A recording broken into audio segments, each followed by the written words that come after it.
എന്റെ മനസ്സ് പറയുന്നു. മുരളീധരൻ പ്രസിഡന്റ് ആയിരിക്കുമ്പോ ഇവിടെ സ്ത്രീകളുടെ പ്രവാഹമായിരുന്നു. എനിക്ക് നല്ല ഇഷ്ടമാണ്. ഇഷ്ടമാണ് അങ്ങനത്തെ. ഇദ്ദേഹം KPCC പ്രസിഡന്റ് സ്ഥാനത്ത് പോയതോടുകൂടി ഇവിടെ വന്നുകൊണ്ടിരിക്കുന്ന സ്ത്രീകളുടെ മുഴുവൻ പ്രശ്നങ്ങളും പരിഹരിച്ചു കഴിഞ്ഞോ? എന്തോ കുത്തി പറയുന്ന പോലെ എനിക്ക് ഫീൽ ചെയ്യുന്നുണ്ട് കേട്ടോ. കുത്തിയില്ലല്ലോ, കുത്താൻ പോണല്ലേ ഉള്ളൂ. മുരളീധരൻ പ്രസിഡന്റ് ആയിരിക്കുമ്പോഴും തിരുവനന്തപുരത്ത് ഈ KPCC ഓഫീസിനകത്ത് ഒരു കൊച്ചു മുറിയുണ്ട്. എന്റെ മാനം കെടുത്താൻ വേണ്ടി കച്ച കെട്ടി ഇറങ്ങിയിരിക്കുക ഇയാള്.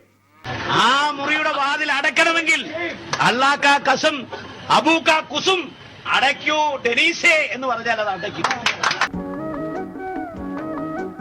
ആരെങ്കിലും വന്ന് കണ്ടിരുന്നെങ്കിൽ എന്തായിരുന്നു സ്ഥിതി? ഞാൻ ഏതുകൊണ്ട് ഓക്കെ, വേറെ വല്ലതാണെങ്കിലും. അള്ളാക്ക കസം അബൂക്ക കുസും തുറക്കൂ ഡെനീസേ എന്ന് പറഞ്ഞാൽ അത് തുറക്കും.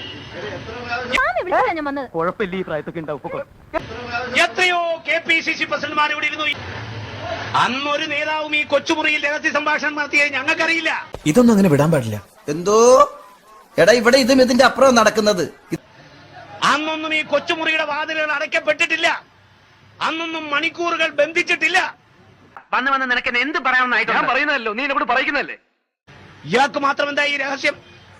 പാർട്ടി പ്രവർത്തകരോട് പ്രവർത്തകമാരോട് രഹസ്യം പറയുമ്പോ എന്തിനാ കുറ്റിയിടുന്നത്?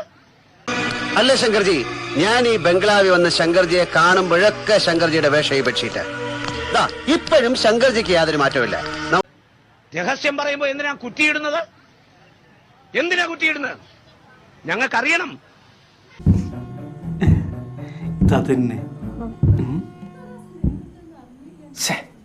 മോശം.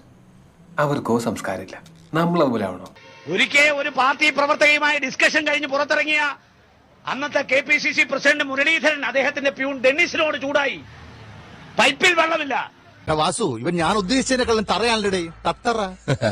പൈപ്പിൽ വെള്ളമില്ല. എന്താ വെള്ളമില്ലാത്തെന്ന് പറഞ്ഞ് ചൂടായപ്പോ ഞാൻ പറഞ്ഞു, ഡെന്നീസിനോട് ഞാൻ പറഞ്ഞു, ഇത്തരം ഡിസ്കഷൻ കഴിയുമ്പോ പൈപ്പിൽ വെള്ളമില്ലെങ്കിൽ ബക്കറ്റിലെങ്കിലും വെള്ളം വെക്കണം. ആയുസ് തീർന്നിട്ട് ആർത്തി തീർന്നില്ലേ? എന്തൊരു ഒലിപ്പ്. പെണ്ണുങ്ങളെ കണ്ടിട്ടില്ലേ? ബോറൻ, ആഭാസൻ, ബ്ലഡി ഫൂൾ. കാര്യം കണ്ടു കഴിയുമ്പോ ഒരുമാതിരി പാലം വലിക്കുന്ന പണി എന്റെ അടുത്ത് കാണിക്കരുത് കേട്ടോ. എന്നാ ഞാനോട് വിട വാങ്ങട്ടെ തമ്പി സാർ.